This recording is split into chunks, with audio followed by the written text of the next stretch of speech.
Hi folks, my name is Randy Lemon. I do the Garden Line radio program for KTRH in Houston, Texas. So I answer these questions day in and day out, but I thought it was a good idea that we get the experts in and show you in video some of the do's and don'ts of lawn irrigation. So I've got with me Amanda Griffin. She's with the Texas Turf Irrigation Association.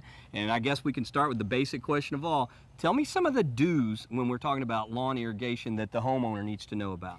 When you're talking about do's with automatic lawn sprinklers, you do want to utilize multiple start times in your scheduling. So if a homeowner wants to water their grass, say 10 minutes, our recommendation is that you divide that into 2 separate start times of 5 minutes each. You'll get more usable water to the root zone and you'll reduce runoff and ponding.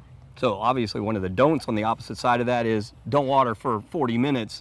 That's right. You're just wasting. You're wasting water. You'll have about 5 to 7 minutes of usable water, and the rest of the water will be running down the street. All right. That's a do and don't on time. What are some of the other basic do's and don'ts out there for people to know? Another do is inspect your system regularly. Look for broken or misaligned sprinklers. Look for wet spots or areas where you've had recent construction. You could have a break under the ground and not realize it until you have dead landscape. All right, now from another do and don't perspective, if like you see areas that are a little bit damp or more damp than not, what is your, I guess, recommendation from that perspective? Because people look at that and they kind of tend to ignore it and say, I think I'll let it dry out naturally.